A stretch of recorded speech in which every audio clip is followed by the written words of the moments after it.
Hello everyone, welcome to being teacher. I hope आप सभी अच्छे होंगे।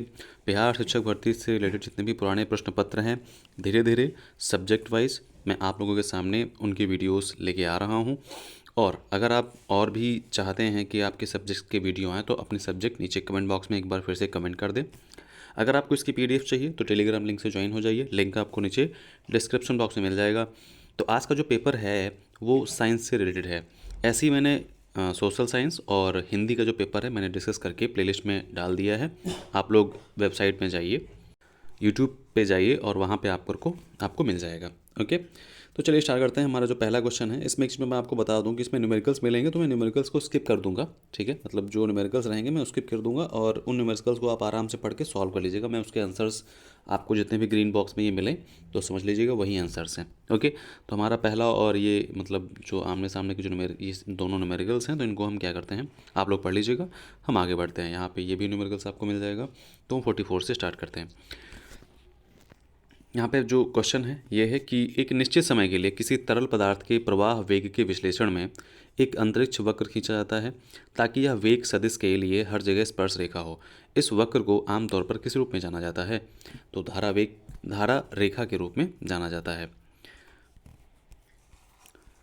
यहाँ पे ये भी आपका जो है वो न्यूमेरिकल है। नेक्स्ट क्वेश्चन है, निम्नलिखित में से कौन सी प्लांक के कृष्णिका विकिरण वितरण की विशेषता नहीं है?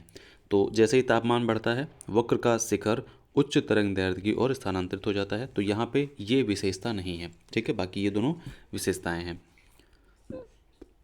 ये भी आपका न्यूमेरिकल है और ये भी आपका न्यूमेरिकल है। नेक्स्ट क्वेश्चन है कि चतुर्थांश तरंग पट्टिका के साथ समतल ध्रुवीकृत प्रकाश के आपतन के कोण किस कोण पर दीर्घवृत्तीय ध्रुवित प्रकाश गोलाकार ध्रुवीकृत हो जाता है? तो यहाँ पे आपका राइट आंसर है 45 डिग्री। यहाँ पे नेक्स्ट क्वेश्चन है आपका कि पहचानिए कि निम्नलिखित में से कौन सा व्यंजन समय परिवर्ती क्षेत्रों के लिए मैक्सवेल का समीकरण नहीं है? ठीक है, तो ये आपका मैक्सवेल का समीकरण नहीं है। ओके, नेक्स्ट यहाँ पे देख लेते हैं क्वेश्चन भी कि यदि एक तरंग का समूह वेग 2 × 10⁸ मीटर प्रति सेकंड है तो कला वेग क्या होगा? तो यहाँ पे ए आपका राइट आंसर हो जाएगा 4.5 × 10⁸ मीटर पर सेकंड। अब यहाँ पे आपका नेक्स्ट क्वेश्चन है, 1 मीटर लंबाई की भुजाओं वाला एक समबाहु त्रिभुज के आकार का एक तार दाईं ओर इंगित करते हुए टूटी के चुंबकीय क्षेत्र में बैठता है। त्रिभुज के माध्यम से चुंबकीय प्रवाह का परिणाम क्या होगा? तो यहाँ पे 0 वेबर आएगा। बायो सॉवर्ट के नियम के संबंध में निम्नलिखित में से कौन सा कथन सत्य है? तो यहाँ पे आपको क्वेश्चन मिल जाएगा 1 और 3 आंसर। तो यहाँ पे आंसर में क्या रहेगा? 1 और 3। चुंबकीय क्षेत्र तत्व की लंबाई के अनुक्रमानुपाती होता है और चुंबकीय क्षेत्र चालक में प्रवाहित धारा के अनुक्रमानुपाती होता है। नेक्स्ट क्वेश्चन है हमारा, दिए गए परिपथ में धारा I का मान ज्ञात करिए। तो जो धारा I है इसका मान आपको ज्ञात करना है। तो इसमें आपका राइट आंसर हो जाएगा 1A। ओके, किसी समानांतर अनुनादी परिपथ के गुणवत्ता कारक के बारे में निम्नलिखित में से कौन सा कथन सही नहीं है? तो उपयुक्त में से एक से अधिक जो वो है वो सही नहीं है। ठीक है, यहाँ पे सही नहीं की बात पूछी गई है। नेक्स्ट क्वेश्चन है कि प्रकाश विद्युत प्रयोग में सोडियम, यहाँ पे ये आपका हो जाएगा न्यूमेरिकल, प्रकाश विद्युत प्रयोग में सोडियम और टंगस्टन दोनों धातुएं समान तरंग दैर्ध्य के पराबैंगनी प्रकाश से प्रदीप्त होती हैं। यदि टंगस्टन का निरोधी विभव 1.8 वोल्ट मापा जाता है तो सोडियम के निरोधी विभव का मान होगा। तो यहाँ पे 4 वोल्ट कहा जाएगा। नेक्स्ट क्वेश्चन कि परमाणु वर्णक्रमीय रेखाओं की सूक्ष्म संरचना किससे उत्पन्न होती है? तो इलेक्ट्रॉन स्पिन कक्षा युग्मन से उत्पन्न होती है। नेक्स्ट क्वेश्चन है कि प्रोटॉन संख्या 84 और न्यूक्लियॉन संख्या 2216 वाले एक परमाणु का एक नए तत्व में क्षय होता है। इस प्रक्रिया में यह एक अल्फा कण का उत्सर्जन करता है। उत्सर्जन के बाद नए नाभिक की संरचना क्या है? तो यहाँ पे प्रोटॉन 82 रहेगा और न्यूक्लियॉन संख्या जो रहेगी वो 212 रहेगी। निम्नलिखित में से किस अभिक्रिया की अनुमति नहीं है? तो यहाँ पे इस क्रिया की अनुमति नहीं रहेगी। नेक्स्ट क्वेश्चन है, दाता प्रकार की अशुद्धियाँ किसकी सामग्री है? तो आवर्त सारणी का 5वां समूह। ओके, एक N प्रकार के अर्धचालक में फर्मी स्तर स्थित होता है तो चालन बैंड के नीचे होता है। ये जो पेपर है मैं TGT का डिस्कस कर रहा हूँ। ठीक है, कोई लोग डाउट मत हो जाना कि 6 to 8 का है, ये TGT का क्वेश्चन पेपर है। एक आदर्श तरंग दृष्टिकारी की अधिकतम दक्षता होती है 40.6%। नेक्स्ट क्वेश्चन है कि प्रत्येक, यहाँ पे नेक्स्ट क्वेश्चन है, निम्नलिखित प्रकार के मॉड्यूलेशनों पर विचार करें। ओके, तो आयाम मॉड्यूलेशन, आवर्ती मॉड्यूलेशन, कला मॉड्यूलेशन और स्पंद मॉड्यूलेशन, उपयुक्त में से कौन से मॉड्यूलेशन टीवी कार्यक्रमों के प्रसारण के लिए उपयोग किए जाते हैं? तो फर्स्ट और सेकेंड, इन दोनों मॉड्यूलेशनों को हम टीवी के प्रसारण के लिए उपयोग करते हैं। प्रत्येक 10 डिग्री तापमान में वृद्धि के लिए पीएन जंक्शन की उत्क्रम संतृप्ति धारा में वृद्धि तो दोगुनी हो जाएगी। सिलिकॉन और जर्मेनियम फोटोडायोड के लिए बैंड अंतराल ऊर्जाएं क्रमशः 1.1 ईवी और 0.67 ईवी हैं। उनके कट ऑफ तरंग दैर्ध्य होंगे तो क्रमशः 11.2 7.27 नैनोमीटर, 1850.75 नैनोमीटर। नेक्स्ट क्वेश्चन रहेगा, ZnFe2O4 स्पिनल के निर्माण में उच्च स्तर की एकरूपता उत्पन्न करने के लिए किस विधि का नियोजित किया जाता है? किस विधि को नियोजित किया जाता है? तो सह अवक्षेपण विधि, इसका हम इंग्लिश में देख लेते हैं, कॉन्प्रिसेप्टेशन मेथड। ठीक है, काफ़ी टफ जो है लैंग्वेज है। एक क्रिस्टलीय ठोस की मूल दोहरावदार संरचनात्मक इकाई यहाँ पे क्या रहेगी? एकल सेल रहेगी। ओके, नेक्स्ट क्वेश्चन है हमारा कि सभी अभिक्रियाओं के लिए रासायनिक वियोजन की प्रकृति क्या होती है? उपयुक्त में से एक से अधिक, तो यहाँ पे उपयुक्त में से एक से अधिक आंसर रहेगा।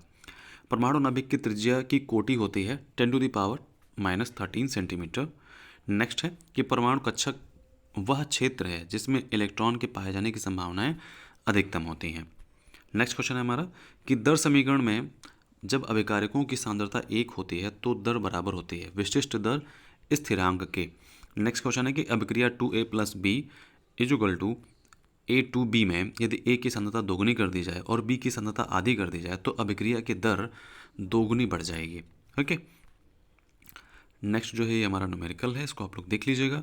फिर है मुख्य सेल के बारे में निम्नलिखित में से कौन सा कथन सही है? तो पारा सेल प्राथमिक सेल का एक उदाहरण है। ये क्वेश्चन जो है सही है, आंसर सही है। रासायनिक अभिक्रिया में उत्प्रेरक निम्नलिखित में से किस में परिवर्तन करता है? तो संक्रियण ऊर्जा में परिवर्तन इसका होता है। नेक्स्ट क्वेश्चन है कि प्रकाश रसायन किसके अध्ययन से संबंधित है? तो अभिक्रियाएं जो दृश्य या यूवी प्रकाश के अवशोषण के साथ आगे बढ़ती हैं। एक इकाई समय में एक इकाई क्षेत्रफल से होकर गुजरने वाले फोटॉनों की संख्या कहलाती है तो प्रकाश की तीव्रता कहलाती है। ओके, नेक्स्ट क्वेश्चन है कि स्थिर उत्तेजित अवस्था से अस्थिर उत्तेजित अवस्था में एक अणु के विकिरण की उत्सर्जन के बिना संक्रमण जो पृथक्करण की ओर जाता है क्या कहलाता है? पूर्व पृथक्करण कहलाता है। कॉपर सल्फेट के विलयन में Na2CO3 मिलाने पर निम्नलिखित में से कौन से उत्पाद प्राप्त होते हैं? तो basic copper sulphate and sodium sulphate और CO2 मतलब कार्बन डाइऑक्साइड। समान परमाणु त्रिज्याओं वाला युग्म क्या है? तो MO और W। नेक्स्ट है IUPAC नामकरण के अनुसार सोडियम नाइट्रोप्रोसाइड डाइहाइड्रेटेड का नाम है तो sodium pentacyano nitrosylferrate third. Okay, next question है हमारा कि एक पदार्थ X का उपयोग सफेदीकरण में किया जाता है और इसे हवा की अनुपस्थिति में चूना पत्थर को गर्म करके प्राप्त किया जाता है तो X की पहचान कीजिए। तो CaO जो है यहाँ पे आपका सही आंसर है। नेक्स्ट क्वेश्चन है कि अम्लीकृत परमैंगनेट विलयन वाले बीकर में धीरे धीरे तनु फेरस सल्फेट का विलयन डाला गया। विलयन का हल्का बैंगनी रंग फीका पड़ जाता है और अंत में गायब हो जाता है। निम्नलिखित में से कौन सा अवलोकन के लिए सही स्पष्टीकरण है? तो KMnO4 का एक ऑक्सीकारक है और यह फेरस सल्फेट मतलब FeSO4 का ऑक्सीकरण करता है। नेक्स्ट क्वेश्चन है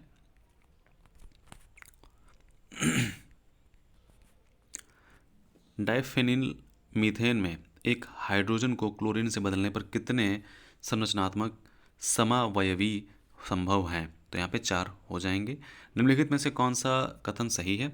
लंबे समय तक सूर्य के प्रकाश में संपर्क में रहने वाले के कारण सिल्वर क्लोराइड धूसर हो जाता है तो यहाँ पे आपका जो आंसर रहेगा वो 1 और 3 रहेगा। तो यहाँ पे जो रीजन है वो 1 और 3 है, सिल्वर क्लोराइड के अपघटन से सिल्वर के निर्माण के कारण और सिल्वर क्लोराइड से क्लोरीन गैस के अपघटन के कारण। ओके, नेक्स्ट क्वेश्चन है हमारा कि निम्नलिखित में से कौन सा साखित बहुलक है। तो कम घनत्व वाला बहुलक जो है वो साखित बहुलक है। निम्नलिखित में से कौन से मोनोमर बायोडिग्रेडेबल पॉलीमर बनाते हैं। तो यहाँ आपका राइट आंसर हो जाएगा उपयुक्त में से एक से अधिक। तो इसमें जो आंसर है वो एक से ज़्यादा है। बढ़ते हुए न्यूक्लियोफिलिसिटी का सही क्रम क्या है। तो क्लोरीन, ब्रोमीन और आयोडीन। नेक्स्ट क्वेश्चन है निम्नलिखित विकल्पों में से सही कथन का चयन करें। तो इसमें कौन सा सही कथन है। तो शास्त्रीय विधियों की तुलना में स्पेक्ट्रोस्कोपिक विधियों में कम समय और नमूनों की कम मात्रा की आवश्यकता होती है। नेक्स्ट क्वेश्चन है लगभग डैश सेंटीमीटर पावर -1 पर कार्बोनिल समूह गिरावट तीव्र गिरावट का कारण बनेगा। तो 1700 सेंटीमीटर की पावर -1 पर कार्बोनिल समूह तीव्र गिरावट का कारण बनेगा। 1:1 मिश्रण के पैरा और आर्थोनाइट्रोफिनॉल को अलग करने के लिए सबसे उपयुक्त तरीका कौन सा है। तो भाप आसवन जो है ये सबसे उपयुक्त तरीका है। उस यौगिक का पता लगाइए जो विशेष रूप से एक SN1 तंत्र द्वारा न्यूक्लियोफिलिक प्रतिस्थापन अभिक्रिया से गुजरता है। तो बेंजोइक क्लोराइड जो है ये गुजरता है। नेक्स्ट क्वेश्चन है कि अधिकांश फाइटोफैगस नेमाटोड हैं। तो जड़ परजीवी हैं ये। ओके, अपशिष्ट जल और सीवेज के द्वितीयक उपचार के उद्देश्यों में से एक है तो बीओडी कम करना। ओके, अधिकांश बैक्टीरिया जो पौधों की बीमारियों का कारण बनते हैं वे किस समूह के सदस्य हैं। क्षण के आकार के और gram negative bacteria. Next question है कि पौष्टिक रूप से अल्बुगो है क्या है, अनिवार्य परजीवी है। निम्नलिखित में से कौन सा कथन गलत है। कंपोजिटी में बड़े फूल और बीज वाले पेड़ पाए जाते हैं, ये गलत है। नेक्स्ट क्वेश्चन है हमारा कि हमारे देश में प्रमुख बासमती चावल उत्पादक राज्यों में से एक है, कौन है। उत्तर प्रदेश, जिसमें कि आंध्र प्रदेश और केरल नहीं है। ओके, नहीं तो नीचे जो आंसर होता है ना डी वाला वो होता कि उपयुक्त में से एक से अधिक। सोमा क्लोन क्या है। सोमा क्लोन क्या है तो उपयुक्त में से कोई भी सही नहीं है, आप इसको देख लीजिएगा। नेक्स्ट क्वेश्चन है कि प्रोटीन संश्लेषण की क्रियात्मक इकाई है वो ये है पॉलीसोम। सक्रिय परिवहन क्या होता है, सांद्रण प्रवणता के विरुद्ध होता है और इसमें ATP की आवश्यकता होती है। भाषा भारत के निम्नलिखित में से किस राज्य में उष्णकटिबंधीय सदाबहार वन पाए जाते हैं। तो उपयुक्त में से एक से अधिक। तो यहाँ पे उष्णकटिबंधीय सदाबहार जो वन पाए जाते हैं वो 3 स्टेट में से। वैसे उष्णकटिबंधीय सदाबहार जो वन है वो आसाम में हो सकता है पाए जाते हों, और जहाँ तक उम्मीद है वो मध्य प्रदेश में पाए जा सकते हैं। ठीक है, तो यहाँ पे आप राइट आंसर देख सकते हैं, एक बार आप इसको चेक कर लेना। ओजोन छिद्र का क्या अर्थ है। समताप मंडल में ओजोन परत की मोटाई की कमी। और जब ओजोन परत की मोटाई की कमी होने लगती है तो जो पराबैंगनी किरणें हैं वो डायरेक्ट आने लगते हैं, जो UV रेज हैं वो, और वो हमारी स्किन को नुकसान पहुंचाती हैं। तो इसलिए ओजोन जो छिद्र है वो हमारी वायुमंडल के लिए बहुत ही अच्छा होता है। मूंगफली का तेल प्राप्त होता है किससे, अर्चिस हाइपोगिया से। ठीक है, नेक्स्ट क्वेश्चन है कि भोजन का वह घटक जो हमारे शरीर को कोई पोषक तत्व प्रदान नहीं करता है और फिर भी हमारे भोजन में आवश्यक है। तो चारा। ठीक है, भोजन का वह घटक जो हमारे शरीर को कोई भी पोषक तत्व प्रदान नहीं करता है फिर भी हमारे भोजन में आवश्यक है, जो चारा है वो आवश्यक है। कार्बोहाइड्रेट और वसा जो हमारे शरीर को एनर्जी प्रदान करते हैं, पोषक तत्व प्रदान करते हैं। नेक्स्ट क्वेश्चन है कि प्लाज्मा झिल्ली किससे बनी होती है। तो उपयुक्त में से एक से अधिक। लिपिड की, प्रोटीन के और कार्बोहाइड्रेट की बनी होती है। मेंडलीय वंशागति सिद्धांत किस पर आधारित है। तो लैंगिक जनन पे आधारित है मेंडलीय वंशागति। यदि रक्त में ऑक्सीजन की सांद्रता घटती है तो सांस लेने की जो दर है वो बढ़ती है। ठीक है, मतलब जो सांद्रता है वो घटती है तो सांस लेने की जो दर है मतलब हम तेज़ी से सांस लेते हैं। ओके, मनुष्य में कौन सा हार्मोन रक्त में कैल्शियम एवं फॉस्फेट को नियंत्रित करता है। तो पैराथायराइड जो हार्मोन है वो करता है। तनाव के प्रति त्वरित प्रतिक्रिया निम्नलिखित में से किससे संचालित होती है। तो एपिनेफ्रीन से संचालित होती है। साइमैक्स हेमिप्टेरस निम्नलिखित में से किस पर परजीवी होता है। तो मनुष्य पर परजीवी होता है। नेक्स्ट क्वेश्चन है निम्नलिखित में से कौन सा मानव रक्त पर्णकृमि है। तो सिस्टोसोमा मैनसोमी जो है ये मानव रक्त पर्णकृमि है। ओके, नेक्स्ट क्वेश्चन है हमारा कि चूजे का भ्रूणीय श्वसन अंग कौन सा होता है। तो एलेंटाइस जो है ये होता है। निम्नलिखित में से कौन सी स्थिति बुढ़ापा दर्शाती है। आपका यहाँ पे राइट आंसर कोई नहीं है, तो इसको आप देख लीजिएगा कि कौन सी स्थिति जो है बुढ़ापा दर्शाती है। सुजननिकी का अध्ययन जो है अनुवांशिक घटक के परिवर्तन से मनुष्य जाति के उत्थान। ओके, नेक्स्ट क्वेश्चन है कि कुछ जंतु वर्गों में शरीर खंडों में विभाजित होता है जिसमें कम से कम कुछ अंगों की क्रमिक पुनरावृत्ति होती है, इस लक्षण को क्या कहते हैं? मध्यावयवता। ओके। क्रस्टेशिया वर्ग के अधिकांश भाग में निम्नलिखित में से कौन सा लार्वा पाया जाता है? तो नॉप्लियस पाया जाता है। नेक्स्ट क्वेश्चन है कि ओपेरन के अनुसार पृथ्वी के आदिम पूर्वस्थ वातावरण में निम्नलिखित में से क्या उपलब्ध नहीं था? तो ऑक्सीजन जो है वो उपलब्ध नहीं था। तो यहाँ पे आपके 120 क्वेश्चन जो है टोटल पूर्ण होते हैं, मतलब यहाँ पे आपके 80 क्वेश्चंस जो आपके सब्जेक्ट से रिलेटेड थे वो यहाँ पे आपको समझा दिए गए हैं, पढ़ा दिए गए, आंसर उनके बता दिए गए हैं। आप इस वीडियो को अगर लेना चाहते हैं तो टेलीग्राम से जुड़ जाइए, उसका लिंक आपको नीचे डिस्क्रिप्शन बॉक्स में मिल जाएगा। अगर और भी आपके सब्जेक्ट्स के previous year question paper discuss करने हैं तो नीचे अपने सब्जेक्ट को कमेंट कर दीजिए, जिससे कि मुझे पता रहे कि आपको कौन से सब्जेक्ट का प्रीवियस ईयर क्वेश्चन पेपर का डिस्कशन चाहिए। ओके, ध्यान रखिए, मिलते हैं नेक्स्ट वीडियो में। Bye bye.